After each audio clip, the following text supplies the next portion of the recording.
Acompanhe agora mais um tema doutrinário do Evangelho de Jesus.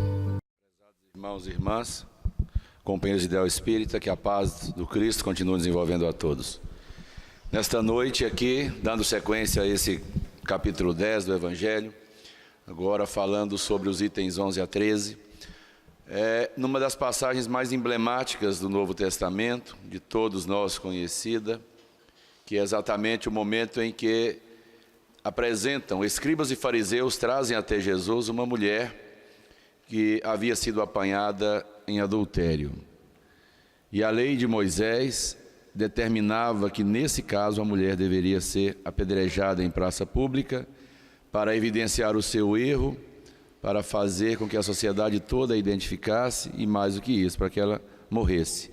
Era uma pena de morte das mais cruéis, porque existem várias formas de se matar alguém como pena oficial de morte. Mas o apedrejamento, além de doloroso, é muito humilhante, porque primeiro é feito em praça pública, os executores não são carrascos oficiais, como alguns países, até desenvolvidos ainda têm pena de morte, como alguns estados dos Estados Unidos, mas uma morte bem mais piedosa do que essa, certamente, sem entrar no mérito da correção ou não desse tipo de pena, à luz da doutrina espírita, que não há a prova.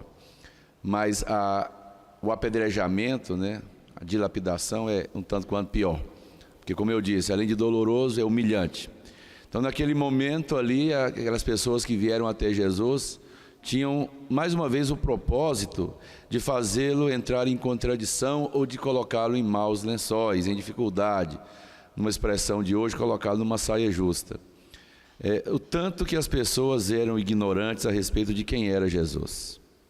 Tivessem eles a noção de quem de fato era Jesus, eles jamais fariam esse tipo de proposta para ele. Como também fez, essa mesma proposta, ou fizeram as pessoas que queriam que ele se manifestasse a respeito do pagamento do tributo, se era lícito ou não pagar o imposto, que eles detestavam pagar e queriam que Jesus referendasse isso.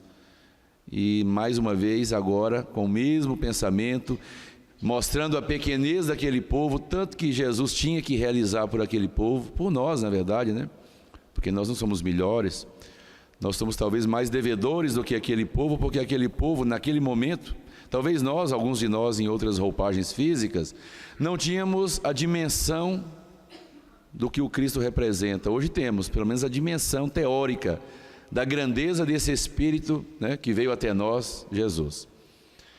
Então, Jesus estava ali ouvindo aquela proposta e lendo, assim, literalmente o Evangelho, que foi lido aqui agora, a gente vai ver que Jesus se agacha e começa a escrever no chão, ignorando aquela proposta sem nexo, aquela proposta absurda. Ele deu um tempo para ver se as pessoas, diante do seu silêncio, já compreendessem o que ele teria para responder. É como nós, às vezes a pessoa faz uma pergunta tão estúpida para a gente, tão sem cabimento, que você meio que disfarça, muda de assunto. Quem de nós já não passou por uma situação dessa? A pessoa te aborda, fala uma coisa tão absurda, tão sem lógica, que a gente fica até assim, sem graça de responder, E uma tática que a gente usa qual é? Mudar de assunto, ficar calado e tal, para ver se a pessoa percebe que aquilo é um feedback que você está dando para ela. Olha, essa pergunta sua não tem sentido. Vamos mudar de assunto? Está na Bíblia. Jesus fica quieto, escreve no chão, não diz o que ele estava escrevendo. Aliás, essa é a única passagem da Bíblia que relata que Jesus escreveu alguma coisa. Também não diz o que ele escreveu, porque nada foi escrito por ele. Os evangelhos foram escritos por homens seguidores dele. 4 foram escolhidos pela Igreja Católica para serem evangelhos oficiais, que é Lucas, Mateus, João e Marcos, Marcos, Lucas, João e Mateus, isso mesmo, que fizeram a narrativa do Novo Testamento. Nenhum fala sobre Jesus ter escrito nada. Tem essa narrativa de que ele estava escrevendo alguma coisa, mas não diz o quê. Mas eles insistiram. Em vez de perceberem que a pergunta não procedia, insistiram, foram incisivos. E aí? O que tens a dizer sobre isso? Essa mulher foi apanhada de adultério. A lei de Moisés manda apedrejar. O que tens a dizer a respeito? E aí ele não podia ficar omisso e ao mesmo tempo ele não daria àquelas pessoas a resposta que eles pretendiam ouvir dele. Porque seriam duas respostas possíveis. Para o dualismo daqueles ignorantes, só duas respostas seriam possíveis. Eles estavam perguntando de forma bem objetiva, bem pragmática. Olha, essa mulher foi apanhada em adultério. A lei de Moisés manda apedrejar. O que tens a dizer sobre isso? Jesus, em tese, teria duas alternativas. Dizer, bom, então cumpre a lei de Moisés, apedreje a mulher. Ou então ele poderia dizer, não apedreja não. A lei de Moisés está errada. As duas respostas eram armadilhas que aquelas pessoas ignorantes imaginavam ser capazes de prender Jesus. Ignorantes porque desconheciam a grandeza daquela alma, daquele espírito. E Jesus então não deu nenhuma das duas, porque as duas respostas eram armadilhas para ele. Dizer, cumpra-se a lei e apedreje a mulher, seria confirmar Moisés, mas ao mesmo tempo seria desqualificá-lo completamente como mensageiro de algo novo. Afinal de contas, as leis de Moisés, a do Velho Testamento, eram seculares. Então Jesus não representaria nenhuma novidade, seria comum. Há mais um que determina o cumprimento da lei. Então, por que ouvi-lo? Por que ficar atento às suas palavras, se elas nada mais são do que a repetição de velhas tradições, de velhos valores, já de um povo secular, né? Ele ficaria desqualificado, mandando cumprir a lei. Mas pelo menos teria a simpatia dos judeus, mas de qualquer forma era uma armadilha. Dizer que não se cumprisse a lei, dizer que não se apedrejasse, seria negar vigência à lei de Moisés. E essa talvez fosse a resposta que mais provocaria furor, revolta nas pessoas que vieram fazer a pergunta. Porque eles eram cultuadores da lei de Moisés, respeitavam a lei de Moisés. Eles certamente ficariam mais indignados ainda. Porque como que se nega a vigência a uma lei, né, uma tradição de um povo tão apegado à letra da lei como eram os judeus? Jesus não poderia responder isso também. E aí ficava o dualismo entre sim ou não, cumpra-se ou não cumpra-se a lei. Aí ele sai com uma alternativa, uma terceira via, uma terceira opção. E ao invés de responder, ele colocou as pessoas para pensarem a respeito do que estavam perguntando para ele. Na verdade, o mérito do educador maior é sempre fazer com que o aluno pense. Porque nem sempre o aluno pensa. A maioria dos alunos querem respostas prontas. Poucos alunos, e eles se escasseiam cada vez mais, infelizmente, isso é uma constatação de sala de aula, é que querem pensar e entender o porquê da pergunta primeiro, e sobretudo o porquê da resposta. Nós, de um modo geral, queremos ser guiados, conduzidos, orientados. A gente espera sempre um Salvador. Os judeus esperavam um Salvador. A gente sempre espera que alguém pense por nós, que alguém nos conduza. E não é à toa que a humanidade já seguiu muitos impostores, que exatamente surgiram como Messias, como salvadores. Tanto que o próprio Espiritismo nos aconselha a respeito disso quando nos fala: não creais em todos os espíritos. Haverá falsos cristos e falsos profetas. Então sempre haverão pessoas que vão desejar conduzir outros, que abdicam da condição de pensar e querem ser conduzidos. É mais prático. Para onde que eu vou? Vira para cá, vira para lá. É prático, né? É cômodo, mas não leva a resultado nenhum. Porque se a condução der errada, eu vou dizer, não é culpa minha, ele é que me conduziu. Se der certo, também não terei mérito, porque não fui eu que optei por aquela situação. O próprio Espiritismo nos conclama a refletir, a raciocinar. Então o grande mérito do educador, do mestre, não é responder tudo que se pergunta a ele. Até porque a resposta pronta pode atender a um e não a outro. Porque cada um de nós está num estágio de consciência. Uma resposta dada por um mestre para 10 pessoas vai encontrar ressonâncias diferentes em cada um deles. Uns ficarão plenamente satisfeitos com a resposta, porque vão se sintonizar com o que o mestre disse. Outros não vão achar sentido nenhum na resposta, porque não estão sintonizados. É o que acontece aqui agora, quando eu sou um só a falar, e aí são muitos a me ouvir. O que eu digo é uma coisa só, para mim. O que cada um ouve é diferente para cada um. de acordo com a concentração, com o nível de consciência, com o interesse, com concordar ou não com o que eu estou falando. De maneiras que, no mínimo, aqui eu tenho dezenas de palestras sendo ouvidas, embora uma só dita. Porque o que eu falo, eu sei o que eu estou falando. O que cada um ouve está de acordo com a sua vontade de ouvir, com a sua perspectiva de vida, com os seus sentimentos, com os seus valores, com as suas referências pessoais. Então Jesus, ao invés de dar a resposta pronta, que essa coisa de resposta para tudo, quem quer enganar sempre tem resposta para tudo. O despreparado sempre tem uma resposta. Ele não quer ficar por baixo. Responde qualquer coisa. Você encontra isso no magistério também. O professor não quer ficar sem resposta, toda pergunta ele responde. Ele não tem humildade intelectual, às vezes, para falar assim, isso aí eu não sei não. Isso aí eu não sei, mas vou procurar saber, vou me inteirar, vou pesquisar. Como Jesus não sofria desse mal, como não sofria de mal nenhum, porque ele já era um espírito sublimado, puro, ele falou, esse pessoal está insistindo, né? Eu tenho que dar uma resposta. Mas eu não quero responder para fazer nem para não fazer. Eu não vim aqui para isso, as pessoas têm liberdade. Eu respeito o livre-arbítrio das pessoas. Eu tenho que achar uma forma de fazê-las pensar e não de responder nada. E cada um vai dar a sua resposta. E ele sai com uma alternativa simples, mas ao mesmo tempo fantástica, que isso, hoje a psicologia moderna trabalha em cima disso. Coloca as pessoas para pensar. Às vezes você vai no psicoterapeuta, você acha que ele vai te responder tudo. Ele vai te conversando ali e você se responde tudo. O mérito não é dele, é seu. Aí você fala, poxa, esse cara ajudou a descobrir. Não, pode até ser que ele te ajudou, mas você que descobriu, ele te deu a resposta. Aí Jesus fala assim, olha, atire a primeira pedra quem não tiver pecado, pronto. Porque a lei de Moisés manda apedrejar a mulher adúltera, por quê? Mandava por quê? Porque era um pecado. Se ela pecou, ela tem que ser apedrejada. Não é o que a lei fala? Então, a leitura é, pecado merece apedrejamento. Então pronto, é assim? É. Então pronto, então pressupõe-se que quem vai apedrejar não tem pecado. E aí ele dá a alternativa, a terceira via. Quem não tem pecado, atire a primeira pedra. Ele, depois que ele fala isso, ele se abaixa novamente, ele só se levantou para falar isso. Com autoridade de pé. Certamente olhando dentro dos olhos daquelas pessoas, fazendo-se sentir por aquelas pessoas.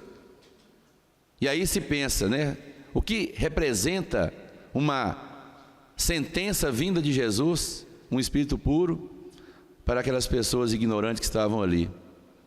No mínimo dá um frio na espinha, imagina, um arrepiado, né? Uma sensibilidade diferente. Afinal de contas, era o verbo que se fez carne, que estava diante deles, falando com eles, dando aquela oportunidade para eles. Mas eram mentes muito cristalizadas ao mesmo tempo. E ele volta e continua, se abaixa e continua a escrever, sabe-se lá o que, na areia. E depois que ele faz essa convocação, ele não proibiu e nem autorizou, ele apenas fez uma condicionante, quem não tem pecado, atire a primeira pedra. Narra o texto que todos foram embora, não ficou ninguém, salvo a própria mulher. E diz que começaram a sair os mais velhos. Talvez porque esses que viveram mais pecaram mais, né? Porque pecadores na terra todos nós somos. Não que haja pecados no sentido teológico, católico ou protestante, nós espíritos não acreditamos nisso. Acreditamos não no mal, acreditamos na ignorância, que produz coisas ruins. Então nesse sentido, quanto mais idosos talvez estejamos aqui na terra, mas temos consciência dos erros que cometemos, e a idade também nos traz mais lucidez, para a grande maioria, para alguns nem tanto. Mas então eles, se sentindo mais pecadores, foram embora. E depois os mais novos, até que nenhum restasse ali. Naquele momento Jesus não fez nenhuma apologia, ou seja, não divulgou e nem incentivou o pecado. Ele apenas quis ensinar para as pessoas que elas deviam se preocupar com suas próprias vidas e não se preocupar com a vida dos outros. Ele não proibiu e nem autorizou, ele apenas fez com que elas pensassem a respeito do que elas iam fazer. E certamente, aí não há como negar, que todo aquele magnetismo de Jesus envolveu aquelas pessoas de tal maneira que elas não deram conta de cometer aquilo que estavam dispostos a cometer, que era apedrejar aquela mulher.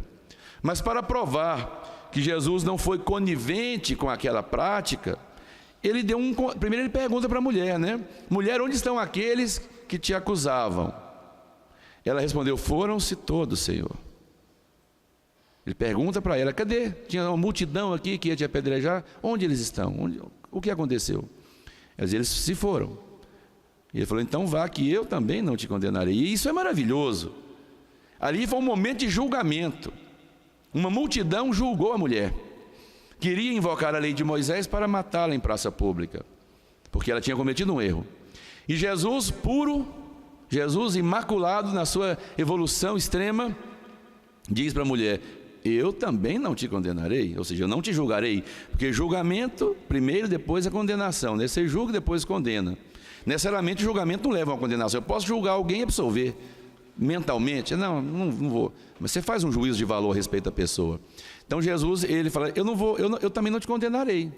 Ele pode até ter feito um juízo de valor a respeito dela, mas não concluiu pela condenação. Ele só deu um conselho muito suave para ela: vá e não peques mais.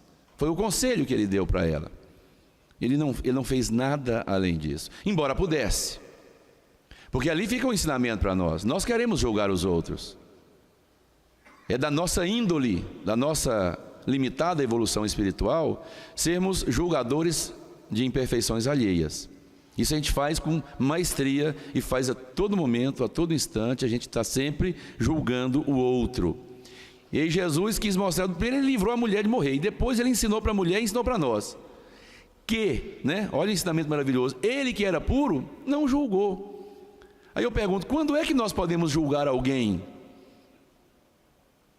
Quando é que nós podemos julgar alguém? Se Jesus, que em tese poderia julgar, abdicou desse direito, ele não se achou na condição de julgar aquela mulher. E aí eu perguntando a mim mesmo: quem de nós, depois que Jesus não julgou aquela mulher, pode julgar alguém?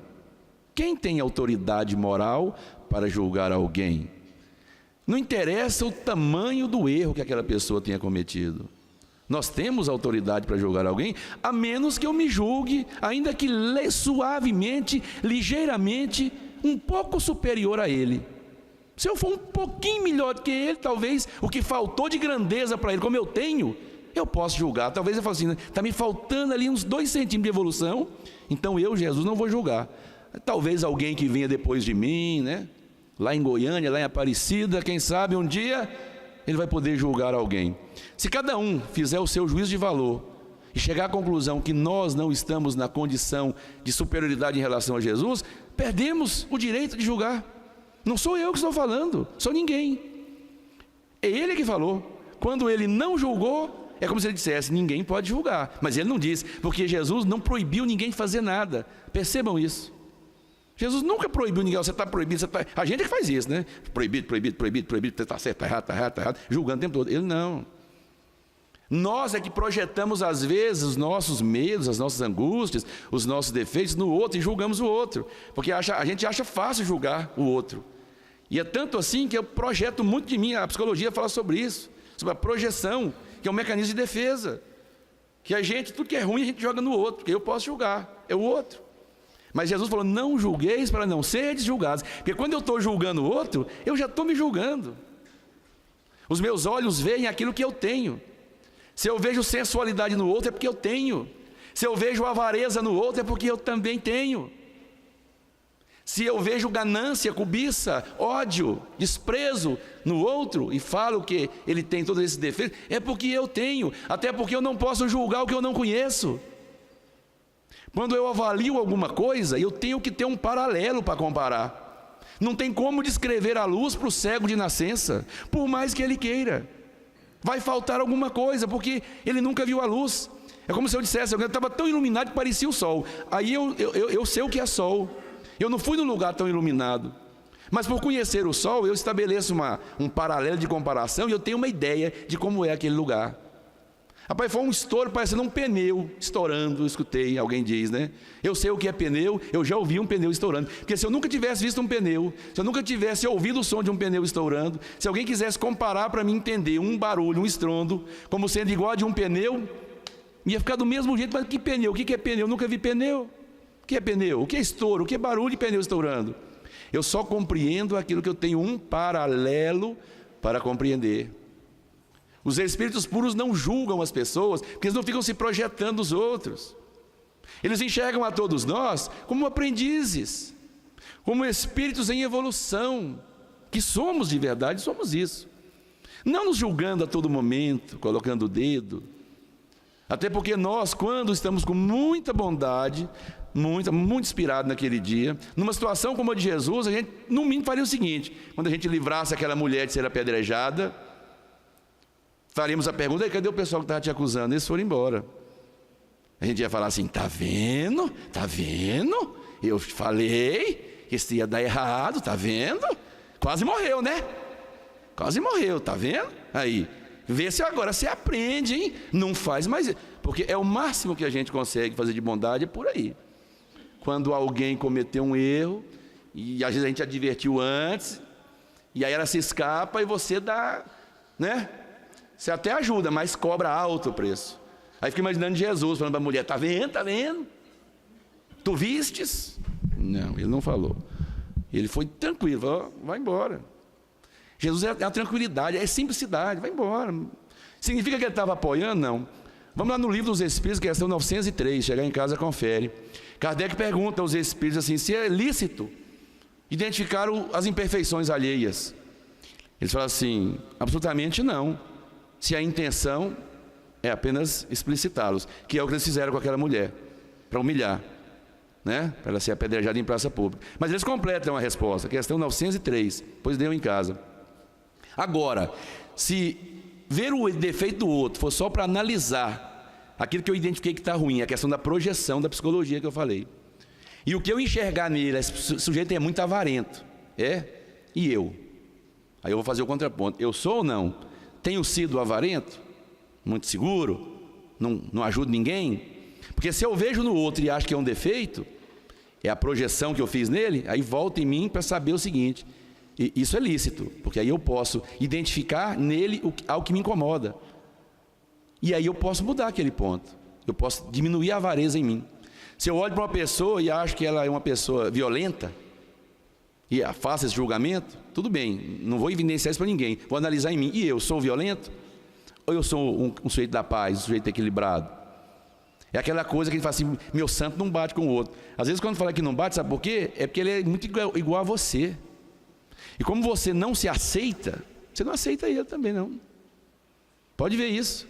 Sujeito atrevido, a gente fala assim, né? Olha o atrevimento. Quando você fala que ele é atrevido, olha o seu atrevimento. Para pensar: é que cara atrevido, rapaz, fala assim comigo? Não fala assim às vezes? O atrevimento dele te incomodou, e você está atrevidamente falando que ele é atrevido. Nós nos vemos no outro.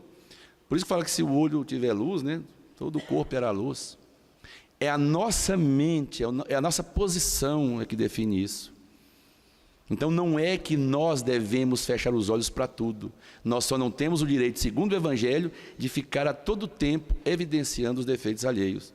E aí eu não vou nem falar de fuxico, de fofoca, porque isso é uma coisa, né, que certamente a gente não faz mais. Mas é uma coisa terrível. Porque ali naquele momento, você inclusive tira do outro o direito até do contraditório, que é um direito da lei humana, pequeno. Quando alguém fala algo de alguém, ele tem que estar no mínimo presente para se defender, né? Senão não tem jeito. Aí você pega o defeito do outro, evidencia e ainda conta. Sabe fulano? Sei, vixe, rapaz. Quando fala vixe, vixe mesmo. Vai vir muita coisa ruim. E aí, tem caridade aí ou tem falta de amor? Isso é um ensinamento do Cristo ou é o contrário do que ele ensinou? Não é? Então nós, ao julgarmos o outro, estamos nos julgando.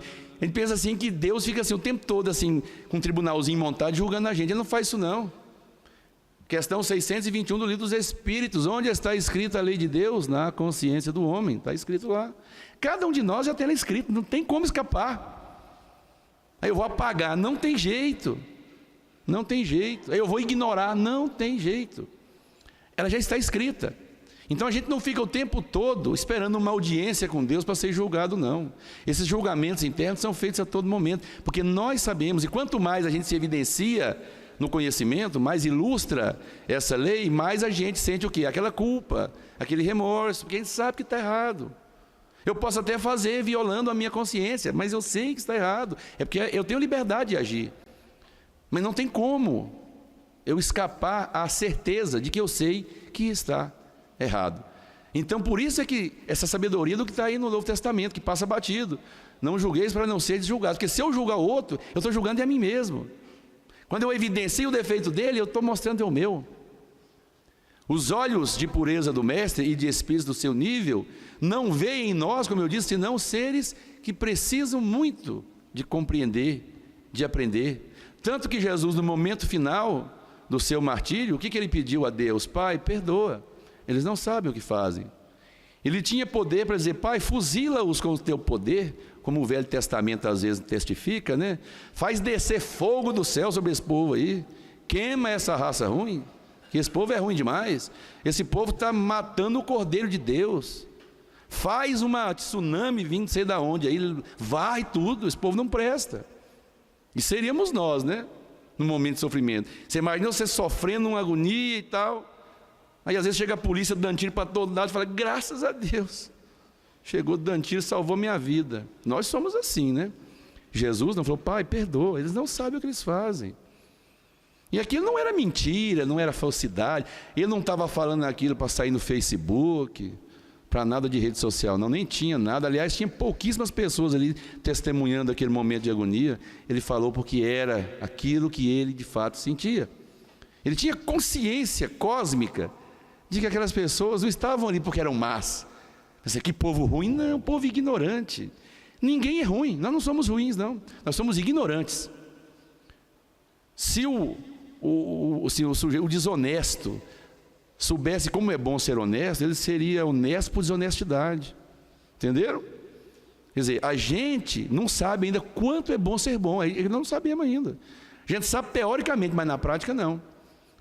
O bem-estar que um dia nós vamos sentir por termos bondade, por não termos maldade no coração, por não querermos evidenciar os defeitos alheios, ver só virtudes, exaltar a qualidade da pessoa. Essa é uma tática muito boa para a gente viver a vida. Pô, todo mundo tem defeito, eu não tenho os meus? É claro que tenho. Mas para que evidenciar defeito? Será que alguém vai conquistar um coração evidenciando defeito? Falei, você é ruim, hein? Poxa vida, eu já falei que ele é ruim. Eu falei, só mesmo. Eu estava falando, é incentivo, né? Incentivo. Porque eu não falei, você é uma pessoa boa. Vejo em você grande futuro. Sei lá se eu estou vendo grande futuro, mas fala para ele vai acreditar nisso. Quem sabe ele não vai ter um grande futuro?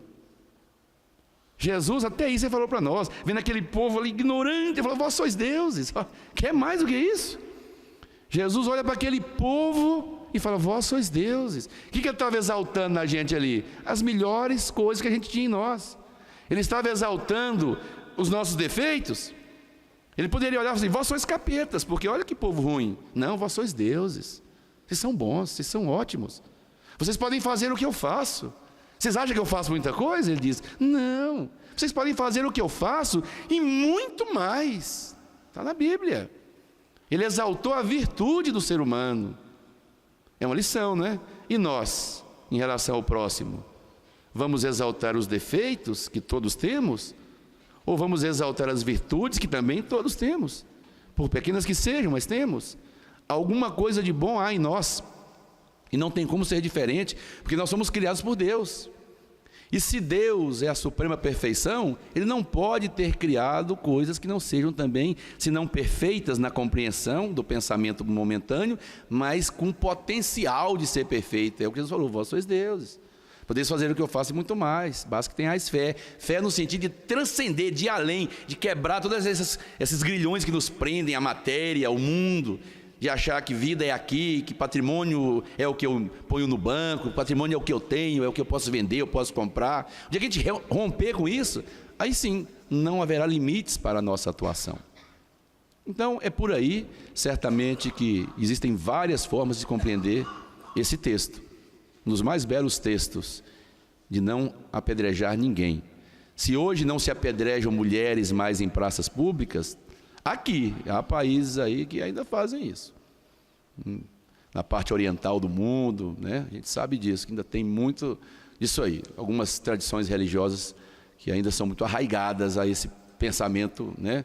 Bem conservador, bem tradicional, mas não é só com a pedra física que nós apedrejamos alguém. Pensemos nisso. Que Jesus nos ampare e nos proteja hoje e sempre.